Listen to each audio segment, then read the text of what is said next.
할렐루야. 5월 11일 수요 예배를 시작하도록 하겠습니다. 사도신경으로 우리 신앙을 고백하시겠습니다. 나는 전능하신 아버지 하나님 천지의 창조주를 믿습니다. 나는 그의 유일하신 아들 우리 주 예수 그리스도를 믿습니다. 그는 성령으로 잉태되어 동정녀 마리아에게서 나시고 본디오 빌라도에게 고난을 받아 십자가에 못 박혀 죽으시고 장사된 지 사흘 만에 죽은 자 가운데서 다시 살아나셨으며 하늘에 오르시어 전능하신 아버지 하나님 우편에 앉아 계시다가 거기로부터 살아있는 자와 죽은 자를 심판하러 오십니다. 나는 성령을 믿으며 거룩한 공교회와 성도의 교제와 죄를 용서받는 것과 몸의 부활과 영생을 믿습니다. 아멘. 찬송가 90장 찬양하시겠습니다. 찬송가 90장입니다.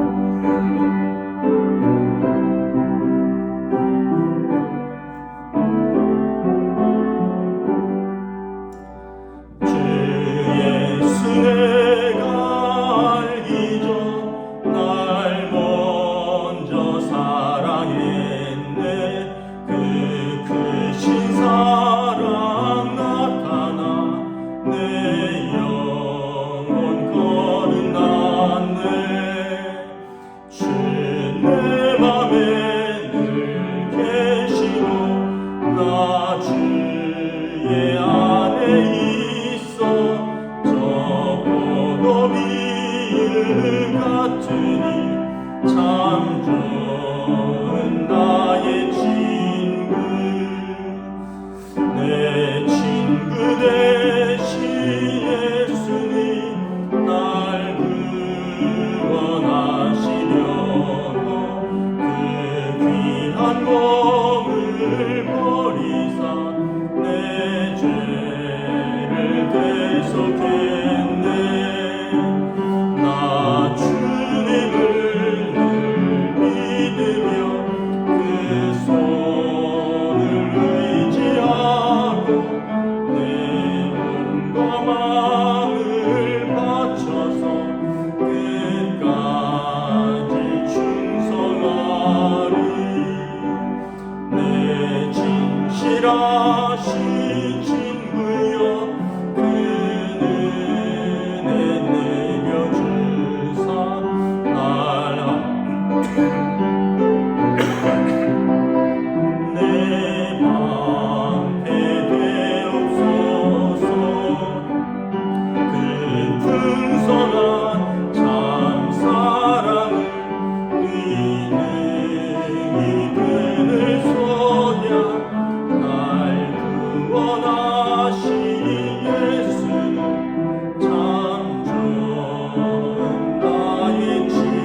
말씀은 구약성경 잠언 9장 7절에서 12절까지 말씀입니다. 구약성경 잠언 9장 7절에서 12절까지 말씀입니다. 구약성경 920쪽입니다. 다 찾으신 줄 알고 저와 여러분들이 한 절씩 교도하겠습니다. 잠언 9장 7절에서 12절입니다. 거만한 자를 징계하는 자는 도리어 능욕을 받고 악인을 책망하는 자는 도리어 흠이 잡히느니라. 거만한 자를 책망하지 말라. 그가 너를 미워할까 두려우니라. 지혜 있는 자를 책망하라. 그가 너를 사랑하리라. 지혜 있는 자에게 교훈을 더하라. 그가 더욱 지혜로워질 것이요 의로운 사람을 가르치라. 그의 학식이 더하리라. 여호와를 경외하는 것이 지혜의 근본이요 거룩하신 자를 아는 것이 명철이니라. 나 지혜로 말미암아 내 날이 많아질 것이요 내 생명의 해가 내게 더하리라. 내가 만일 지혜로우면 그 지혜가 내게 유익할 것이나 내가 만일 거만하면 너 홀로 해를 당하리라. 아멘.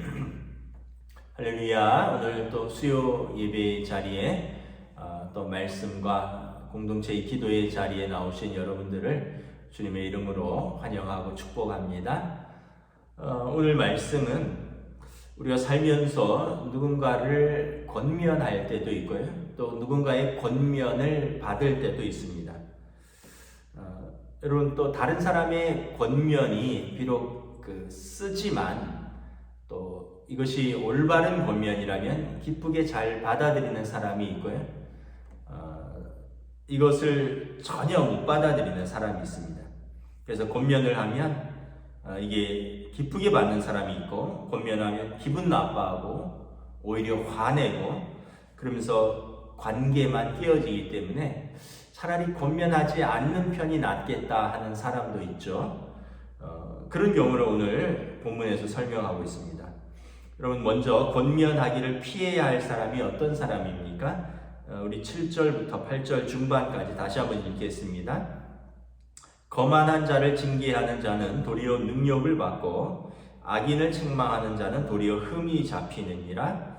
거만한 자를 책망하지 말라. 그가 너를 미워할까 두려우니라. 거만한 자를 책망하지 말라는 것입니다. 거만한 자 책망하면 그가 당신을 미워하고 도리어 오히려 당신을 책잡고 흠잡고 그래서 당신을 능욕할까 두렵다라는 것입니다. 여러분 거만한 자, 교만한 자죠. 특징이 무엇입니까? 오늘 본문에 다른 사람의 권면을 받지 않는다는 것입니다. 도리어 권면하는 자를 공격한다는 것입니다. 그런데 지혜로운 자는 그 지혜로서 그 권면을 잘 받는다. 오히려 그 권면한 자를 사랑한다. 그러므로 거만한 자를 상대하지 말아라. 그가 당신을 흠잡고 미워할까 두려우니라. 인터넷에 떠돌아다니는 4컷짜리 만화가 있습니다. 잘 들으셔야 됩니다. 이게 굉장히 함축적이기 때문에 어떤 사람이 지혜자를 찾아와서 묻습니다. 선생님, 만일 고집세고 완고한 사람이 찾아와서 당신과 논쟁을 하고자 한다면 어떻게 하는 것이 지혜로운 처사입니까? 그러자 지혜자가 이렇게 대답했습니다. 저는 그 사람과 논쟁 자체를 하지 않겠습니다. 그랬더니 그 질문을 한 사람이 저는 그렇게 생각하지 않습니다. 이렇게 반박했어요. 그러자 지혜자가 뭐라 그랬냐면 예, 맞습니다. 당신 말이 옳습니다. 이렇게 끝나는 만화입니다. 저도 처음에는 이게 무슨 말이지 잘 이해가 안 갔어요. 근데 자세히 다시 한번 생각해 보시기 바랍니다. 어떤 사람이 지혜자를 찾아와서 선생님 고집세고 완고한 사람이 당신과 논쟁하고자 하면 어떻습니까? 그랬더니 지혜자가 난 그 사람과 논쟁 자체를 하지 않습니다. 그랬더니 질문한 사람이 저는 그렇게 생각하지 않습니다 하고 무슨 말을 하려 하는데 지혜자가 예 맞습니다. 당신 말이 옳습니다 하고 끝났다는 거죠. 무슨 말일까요? 그 지혜자를 찾아온 사람이 고집세고 완고한 사람이라는 것입니다. 그가 지혜자를 찾아와서 지혜를 구했으면 그걸 들으면 되는데 답변을 구해서 답변을 하니까 저는 그렇게 생각하지 않습니다 하고 논쟁을 시작하려고 하니까 지혜자가 예 맞습니다. 당신 말이 옳습니다 하고 논쟁 자체를 안 했다는 거죠. 그러니까 다시 말하면 당신이 그 완고하고 고집센 사람입니다. 이런 뜻입니다. 여러분 우리가 한번 생각을 해볼게요. 왜 다른 사람의 권면을 받기 싫어할까요? 첫째는 자기가 너무 커서 그렇습니다. 우리 안에 자기를 담는 그릇이 있다고 하는데 그 그릇에 이미 자기가 너무 크게 담겨져 있어요. 그러니까 다른 것을 담을 공간이 부족한 것입니다. 왜냐하면 그 어떤 사람됨의 그릇에 자기 자아가 거의 가득 담겨져 있거든요. 다른 것이 자리 잡을 수가 없는 것입니다. 사춘기 아이들하고 대화할 때 참 어렵죠. 이 말하면 저 말로 대꾸하고 저 말하면 또 이 말로 대꾸하고 그러다가 만약에 대화 안 되면 아빠 미워 엄마랑 얘기 안 해 하고 그냥 문 꽝 닫아버리고 사춘기 아이들이 대화가 잘 안 되는 경우는 제가 볼 때는 미성숙해서 그렇습니다. 여러 가지를 종합적으로 판단하지 못하고 그냥 자기가 가장 큰 상태입니다. 그러다 보니까 사실은 자기도 자기 자신을 모른다 그러잖아요. 그래서 오죽하면 사춘기를 질풍노도의 시기라고 하지 않습니까? 그러니까 아직 미성숙해서 자기 자신도 자기를 잘 모르고 전반적인 상황을 파악할 그런 능력이 안 되니까 이제 대화가 잘 안 되는 겁니다. 권면을 잘 못 받아들이는 것입니다. 근데 여러분, 만약에 장성하여서 성인이 됐어도 이렇게 자기 자신이 크고 더 나아가서 다른 사람의 권면을 못 받아들인다. 그럼 어떻게 될까요? 성인 아이인 겁니다. 성인이지만 몸은 성인이고 나이는 들었지만 여전히 인격은 미성숙하다라는 증거입니다. 또한 거만한 자의 특징이 있습니다. 자기 애와 자기 의가 유난히 강한 사람입니다. 자기 애와 자기 의. 자기 애는 여러분 어떤 것입니까? 자기 사랑이죠. 자기를 굉장히 사랑하는 사람이에요. 자기 의는 좀 다른 표현으로 자존심이라고 저는 이야기를 표현하고 싶습니다. 자기를 굉장히 사랑하고 자기 자존심을 굉장히 중요시 여기는 사람이 여러분 다른 사람의 권면을 잘 못 받아들입니다. 성경에 보면 사울 왕이 다윗을 죽이려고 합니다. 사울 왕이 사실은 다윗은 블레셋과의 전쟁에서 적군의 장수인 골리앗을 쓰러뜨리고 전쟁을 승리로 이끈 충신 중에 충신입니다. 그런데 사울 왕이 다윗을 죽이려고 한 결정적인 계기가 뭐냐면 노래 때문입니다.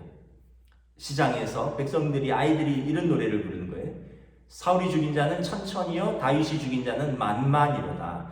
이 뉘앙스, 이 내용은 뭐냐면 사울도 용사지만, 초대왕 사울도 용사지만 다윗은 더 큰 용사라는 거죠.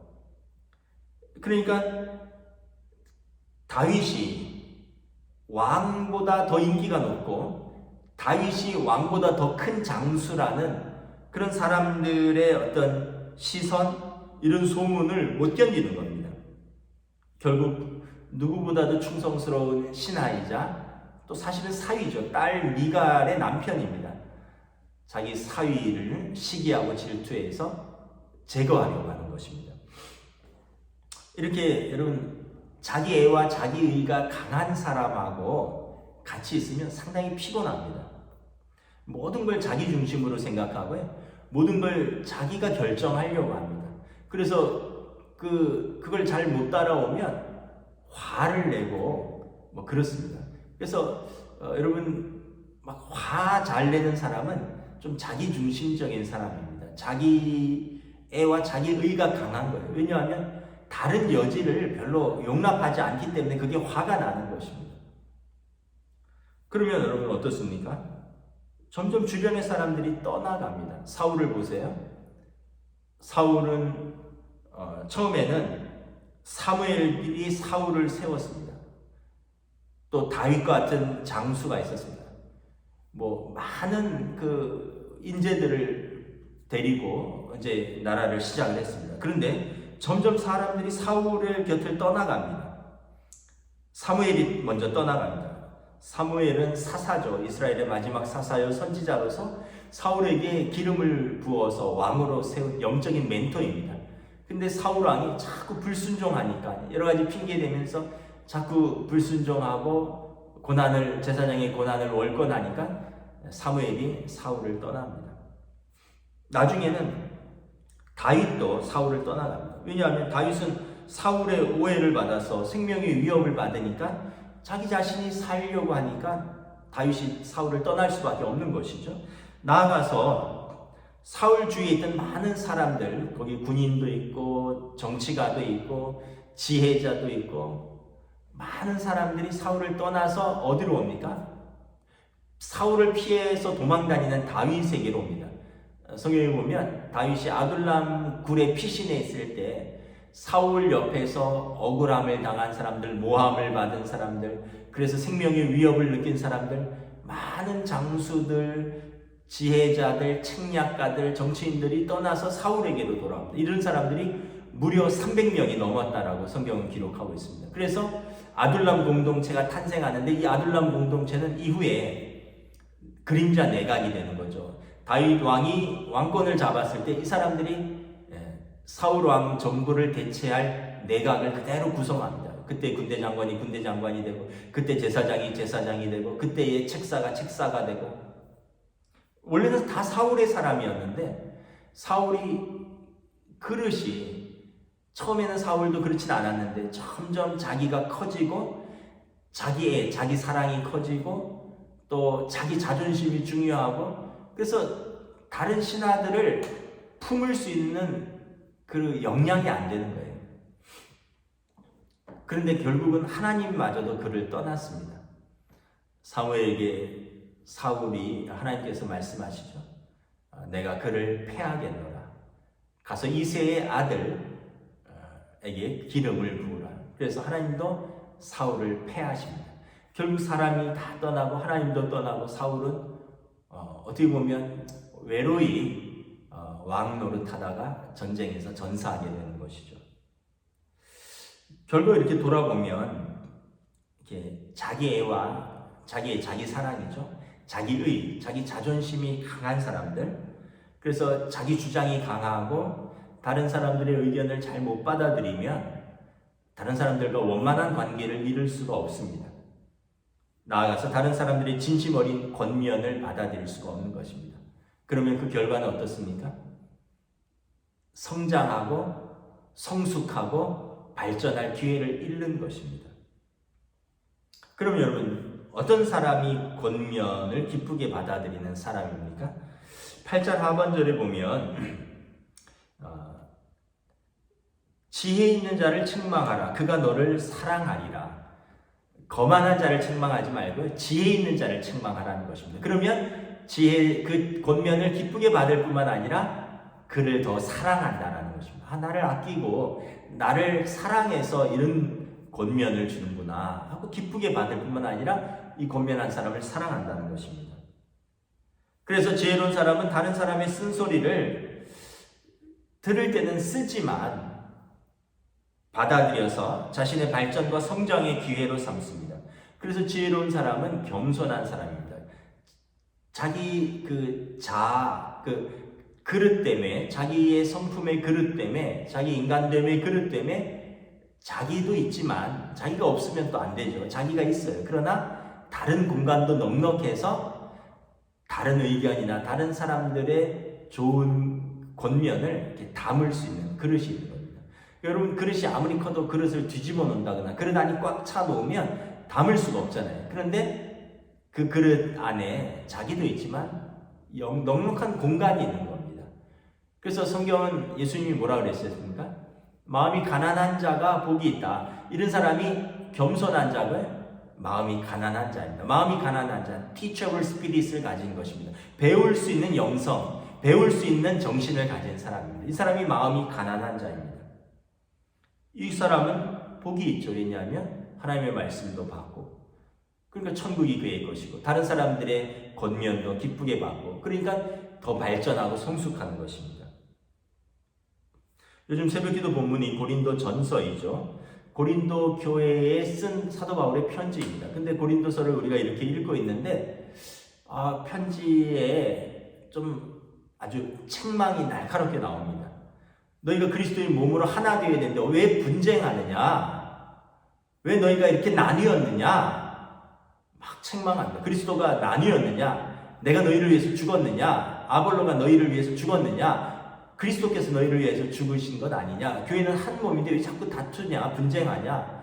오늘 본문에 보면 너희 중에 심지어 음행이 있다 그러는데 어떻게 그럴 수가 있느냐? 세상에는 그럴 수 있다는 거죠. 그건 하나님이 세상 사람들을 판단하는데 너희는 성도 아니냐? 너희는 그리스도 안에 있는 사람들 아니냐? 거룩한 무리 아니냐? 그런데 어떻게 너희 가운데 음행이 있는데 그걸 그대로 방치하느냐? 교회가 치리권을 발동하고 출교시켜라, 쫓아내라. 옛 누룩을 자꾸 갖고 있지 말아라. 누룩이 퍼져서 전체가 병든다는 것입니다. 과감하게 그들을 출교하고 쫓아내라. 그래서 너희가 그리스도의 새 누룩으로 새 사람을 살아야 되지 않느냐. 그러면서 막 책망만 하는 것이 아니에요. 이렇게 말씀합니다. 그런데 내가 이런 말을 하는 것은 너희를 부끄럽게 하기 위함이 아니라 너희를 아비같이 사랑하기 때문이라. 막 너희의 치부를 들추고 너희의 잘못을 막 드러내고 책망해서 너희를 부끄럽게 하려고 하는 것이 아니라 아버지가 자식을 사랑하는 마음으로 하는 책망이다. 그러면서 일만 스승이 있으되 아비는 많지 아니하니 나는 너희를 복음으로 낳은 아비니라. 그래서 내가 너희를 영적으로 낳았기 때문에 영적 아비로서 내가 사랑하는 마음으로 책망하는 것이니 그것을 받아들이고 고치고 그러면 교회가 새로워진다는 것입니다. 아마 고린도 교회에서 두 부류의 사람이 있을 것입니다. 바울 사도의 이 가르침과 책망을 기쁘게 받고 우리가 잘못했구나. 그래, 분쟁을 멈추고 하나 되기 위해서 힘써야지. 그래, 우리 안에 나는 아니라 할지라도 이 공동체 안에 이런 음행들이 버젓이 일어나는데 우리가 이것을 경계하고 책망하고 때로는 단호하게 출교시켜서 공동체의 거룩함을 지켜야겠구나. 이렇게 기쁘게 받는 사람도 있고 한편으로는 지가 뭔데 개척했으면 나야 떠났으면 끝난 거 아니야. 왜 떠난 사람이 편지를 해서 이래라 저래라 그래. 아니 내 몸 가지고 내가 마음대로 하는데 왜 당신이 쫓아내라는 둥 왜 그러느냐 하고 기분 나쁘게 생각하는 사람도 있을 것입니다. 여러분 두 부류 중에 어떤 사람이 더 발전하고 성숙한 사람일까요? 말 안 해도 알겠죠. 마찬가지입니다. 우리는 누군가 나에게 어떤 권면의 쓴소리를 할 때 한번 생각해 보아야 합니다. 저 사람이 왜 나에게 이런 쓴소리를 할까?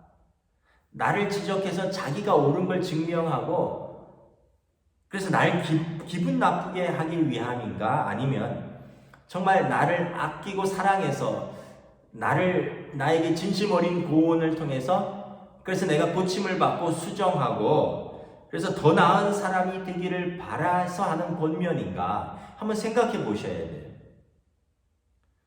부모가 자녀에게 하는 권면, 저도 이렇게 참 자녀 때는 참 부모들이 하는 권면이 잔소리 같고 듣기가 싫었어요. 맞는 말도 있는데 또 때로는 이렇게 맞는 말도 좀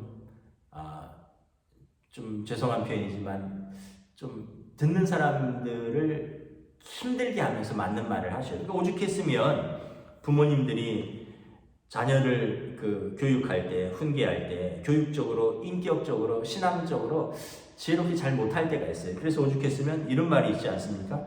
부모들이 맞는 말을 기분 나쁘게 하는 은사가 있다고. 여러분 그럼에도 불구하고 제가 부모가 되어 보니까 자녀에게 하는 말은 다 진심입니다. 자녀가 잘 되게 하려고 하는 말이에요. 물론 부모가 육신의 부모는 지혜가 부족해서 기분 나쁘게 표현할 수는 있지만 진심만은 그거는 정말 100% 진심입니다. 잘 되라고 하는 말이에요. 그래서 그 마음으로 권면하고 훈계도 하는 거죠. 그래서 그 말을 들으면 성경에도 자녀들아 내 부모를 공경하라, 내 부모에게 순종하라 말씀하는 거죠. 한편 배우자가 또 남편에게 또는 아내가 남편에게, 남편이 아내에게 좀 쓴소리 할 때도 있잖아요. 그때도 참 기분 나쁘죠. 왜 나에게 저 사람이 기분 나쁜 소리를 하지? 근데 이것도 역시 잘 생각해 보시면 됩니다. 여러분 일단 생각해 보는 게 중요해요. 세상에서 나를 잘 이해하고 나를 제일 잘 되기를 바라고 나를 제일 아낀 사람이 누군가? 지금 당신 눈앞에서 그 쓴소리라는 바로 그 남편, 그 아내입니다. 여러분 아내를 가장 잘 아끼는 사람이 남편이죠. 아내를 잘 알고 또 남편을 제일 잘 알고 이해하고 잘 되기를 바라는 사람은 그 아내예요, 그 남편입니다. 제가 결혼하고 와이프가 저한테 이런저런 권면도 많이 하고 또 때로는 설교에 대해서도 코멘트도 많이 했어요. 지금은 제가 그렇지 않은데 좀 예전에는 굉장히 기분이 나빴어요. 저의 어떤 성품적인 면이라든가 또는 어떤 설교적인 면에서 코멘트를 하면 제가 듣기 싫고 또 화를 냈어요. 내가 쉽게 얘기하면 내가 당신보다 나이도 많고 사회 경험도 더 많은데 또 더 나아가서 내가 신학했지 당신이 신학했어? 그렇게 잘났으면 당신이 설교하지 그래 이러면서 화를 냈던 적도 있어요. 근데 어느 날 그러더라고요. 집사람이 우리 중에 당신에 대해서 당신의 어떤 성품적인 면이나 당신의 설교에 대해서 쓴소리를 할 수 있는 사람이 이 세상에 누가 있을까? 아버지 어머니하고 나밖에 없지 않을까? 아버지 어머니는 부모니까 할 수 있고, 근데 부모는 지금 떠나 있으니까, 당신 부모를 떠났으니까 자세히 못 보니까 그 다음에 나 아니냐. 아이들은 아빠니까 좀 조심스러워서 못 할 수도 있고, 교인들은 목사님 기분 나쁠까봐 또 조심스러워서 못 할 수 있는데, 그래서 세상에서 당신을 잘 이해하고 누구보다도 당신을 아끼고 누구보다도 당신이 잘 되기를 바라는 마음에서 당신에게 쓴소리 할 수 있는 사람은 세상에 나밖에 없다. 부모님과 나밖에 없는데 내 말 안 들으라면 듣지 마라. 나도 이제 더 이상 하지 않겠다 이러더라고요. 그래서 제가 가만히 곰곰이 생각해 보니까 그 말이 맞는 것 같아요. 그래서 내가 아내 말을 들어야겠구나 이렇게 생각을 바꿔 먹었습니다. 나아가서 여러분, 당회 때도 마찬가지입니다. 때로는 당회에서 여러 가지 어떤 안건으로 의논을 하다가 또 각기 이런저런 의견들을 나누다가 때로는 저랑 일치가 안 될 때도 있어요. 또 장로님들께서 이런저런 말씀을 저한테 뭐 거의 안 하시는데 뭐 아주 간혹 또 하실 때도 있어요. 그런데 대부분 제가 장로님들의 말씀에 동의를 하지만 또 간혹은 의견이 일치도 안 되고 또 간혹 제가 좀 받아들이기 어려웠다 이렇게 생각되는 말씀도 있는데 뭐 대부분 동의를 하는데, 그런데 그때 제가 한번 생각을 해봐요. 장로님께서 내가 싫어서, 내가 미워서 나에게 개인적인 불만을 이렇게 털어놓는 것인가, 아니면 교회가 잘 되자고 또 목사가 잘 이끌어 달라고 교회를 위해서 또 나를 위해서 장로님이 그 말씀을 하시는 것인가 이렇게 생각을 해봐요. 그러면 짧은 시간이지만 그게 딱 정리가 되면 고민이 없어집니다. 여러분, 어느 장로님이 목사가 미워서 목사가 안 되기를 바라서 반대하고 뭐 그런 의견을 이야기했습니다. 어느 장로님이 그러겠어요? 대부분 장로님들은 교회가 잘 되기를 바라고, 왜냐하면 교회가 잘 돼야지 당신들도 은혜가 되는 거고, 또 함께 동역하는 목사가 잘 되고 올바른 판단을 내리고 올바르게 이끌어주기를 바라서 장로님들이 그렇게 때로는 조언도 하고 권면도 하는 거죠. 그러면 여러분 금방 정리가 되는 거예요. 의견을 다를지라도 받아들일 수 있고 또 거기에 대해서 건전하게 대화가 될 수 있는 거죠. 근데 그렇게 못 받아들이면 감정이 상하고, 그럼 올바른 권면도 못 받아들이면 자기에게 발전이 없고 나아가서 관계가 깨어지고 공동체에도 도움이 되지 않는 것입니다. 그래서 여러분, 오늘 8절 9절 말씀 잘 한번 보셔요. 다시 한번 읽도록 하겠습니다. 거만한 자를 책망하지 말라. 그가 너를 미워할까 두려우니라. 지혜 있는 자를 책망하라. 그가 너를 사랑하리라. 지혜 있는 자에게 교훈을 더하라. 그가 더욱 지혜로워질 것이요 의로운 사람을 가르치라. 그의 학식이 더하리라. 그래서 여러분, 교만한 사람, 거만한 사람은 괜히 책망했다가 우리말로 하면 그냥 물리지 마시고 오히려 받아들일 수 있는 사람, 그 그릇됨이 큰 사람, 그 사람들, 그래서 진짜 그 조언을 들으면 더 지혜로워지고 그래서 더 풍성해지는 그런 사람을 여러분 분별해서 좀 조언도 그렇게 하셔야 됩니다. 괜히 안 그러면 관계만 깨어지고 여러분들을 그냥 성경 표현대로 확 물 수가 있는 거죠.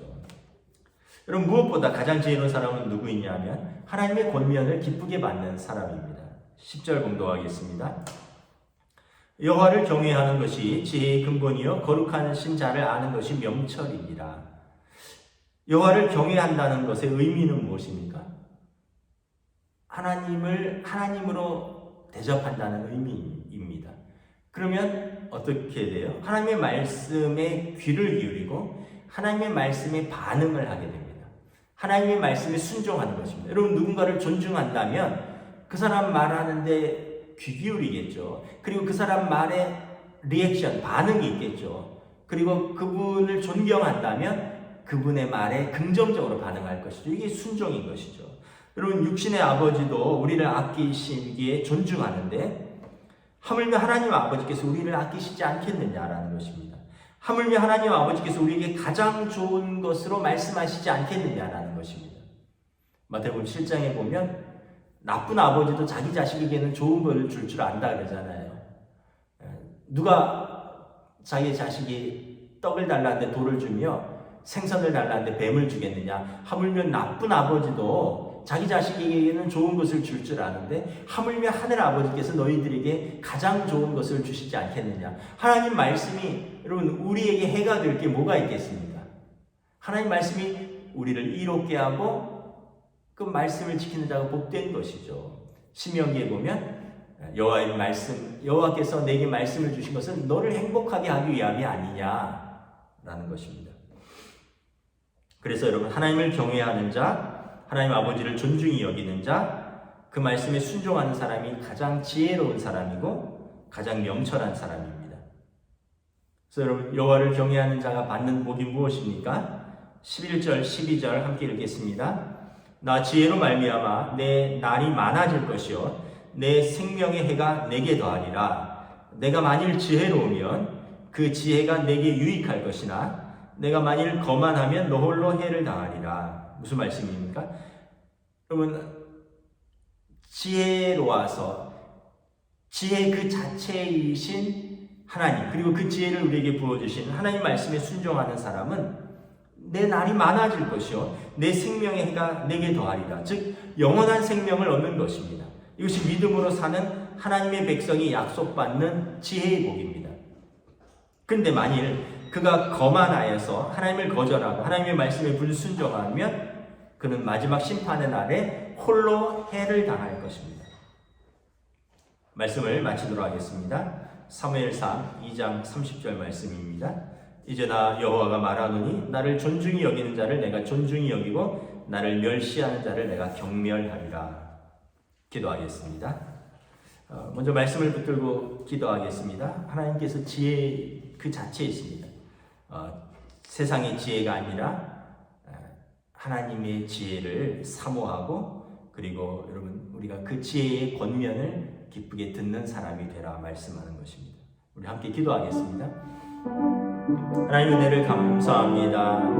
우리가 관계 속에서 나를 아끼는 사람이 내게 진심 어린 권면을 할 때 비록 입에서는 쓰다 할지라도 기쁘게 받을 수 있는 지혜를 더하여 주시옵소서. 또한 우리도 거만한 자에게 책망하지 말라 말씀합니다. 그가 너에게 악감정을 품고 그가 너를 해하며 그가 너를 미워할까 두려워하느라 지혜자를 책망하라 말씀합니다. 그가 너를 사랑할 것이요 그는 더욱더 지혜로워지고 풍성하게 될 것이요 그러므로 우리보다 먼저 지혜자가 되기를 원합니다. 그래서 우리에게 주는 지혜를 순종하고 받아들일 수 있는 우리 그릇됨의 풍성함을 더하여 주시옵소서. 나아가서 우리가 거만한 자와 지혜로운 자를 분별하여서 우리가 올바로 조언하고 우리가 거만한 자는 조심하고 지혜자에게 참 사랑한다면 그에게 용기를 내어 주님 주시는 마음으로 지혜롭게 권면할 수 있는 은혜를 더하여 주시옵소서. 무엇보다도 하나님을 경외하는 것이 지혜자의 가장 큰 복이라 했습니다. 내 생명이 이 땅에서도 길 것이요 영원한 생명을 얻을 것이라. 그래서 하나님을 경외하는 자가 그 지혜가 그에게 유익할 뿐만 아니라 오히려 그의 삶이 풍성해지며 영원한 생명을 얻을 것이라. 그래서 참 지혜자는 하나님의 말씀을 존중히 여기고 하나님의 말씀을 기쁘게 순종하고 그리고 그 말씀에 기쁘게 반응하는 자이니 오늘 우리에게 이 은혜를 더하여 주시옵소서.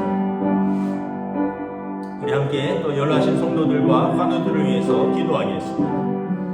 우리 연로하신 성도님들 강철정 집사님, 김진주 권사님, 김근목 권사님, 진옥자 권사님, 김옥자 권사님, 장화식 집사님 90이 넘으셨거나 90에 가까운 노령이십니다. 고령의 노환으로 가정이 계십니다. 우리 최경석 집사님 항암 치료 중에 있고 유광수 집사님 지난주에 뇌경색으로 입원해서 약물 치료 중에 있습니다. 어제 우리 강 권사님하고 통화했는데 많이 차도가 있고 여전히 입원 치료 중이지만 점점 좋아지고 있다. 기도에 감사드린다. 계속적인 기도를 부탁드린다 말씀하셨습니다. 또 우리 김성천 집사님, 안윤상 집사님, 김경태 집사님 요양원에 요양 중이시고 또 우리 성도들이나 그 가족들 중에서 또 수술을 준비하거나 또 항암 치료 중인 성도들이 있습니다. 기도를 부탁드립니다. 또 우리 성도들의 가족들의 영혼 구원을 위해서 함께 기도하겠습니다. 하나님의 은혜를 감사합니다. 이 시간에 우리 가운데 연로하신 우리 성도들, 또 연약한 기도로 연약한 성도들을 위해서 기도합니다. 참으로 그 노년의 소망이 하나님께 있고 하나님 나라를 사모하며 우리 어르신들이 믿음을 잃지 아니하고 하나님 주시는 평안 가운데 하나님 나라의 소망을 바라보며 그 노년을 평안하게 주님과 동행할 수 있도록 주님 붙들어 주시고 그 손을 붙들어 주시옵소서. 저희들 자주 뵙지는 못하지만 날마다 또 이제 수요일마다 함께 기도하며 그들의 이름을 부르며 그 얼굴들을 기억하며 우리가 함께 기도하오니 주님 우리 기도에 응답하여 주시옵소서. 나아가서 또 질병으로 투병 중인 성도들이 있습니다. 방암 투병 중인 성도들이 있습니다. 뇌경색 치료 중인 우리 유광수 집사님 계십니다. 또 요양원에 계신 우리 집사님들이 계십니다. 또 수술을 준비 중이거나 또 수술을 받고 항암 투병 중이거나 또 그런 가족들이 있습니다. 내 중에 병든 자가 있느냐 병이 낫기를 위하여 서로 기도하라. 믿음의 기도는 역사하는 이미 크민이라 말씀하셨습니다. 우리가 서로를 위하여 기도하고 또 서로의 연약함을 위하여 중보할 수 있는 믿음의 공동체를 인도하여 주시옵소서. 무엇보다 또 성도들 가정 가운데 그 영혼들을 위하여 기도하는 성도들이 있습니다. 우리 가족들 가운데 우리 친지들 가운데 하나님을 알지 못하여 그 영혼들을 위하여 기도하는 우리 성도들의 눈물 어린 기도를 주님 들으시고 응답하여 주시옵소서. 주여 은혜 베풀어 주시옵소서.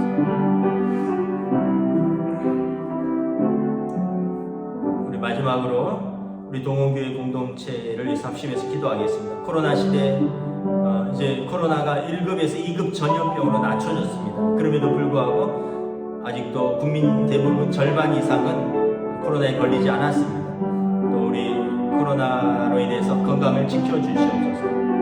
또 우리 교회 지난주에 일꾼들을 피택했습니다. 장로 한 분, 안수 집사님 세 분, 권사님 두 분.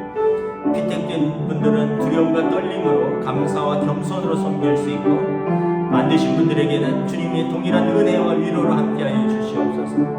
그리고 우리 학생들의 학업과 군복무 중인 청년들과 또 새로운 도전과 또 취업과 사업을 준비하는 성도들, 하나님의 교회와 또 새롭게 출범한 이 나라의 정부를 위해서 이 나라 이민족을 위해서 우리 함께 기도하겠습니다.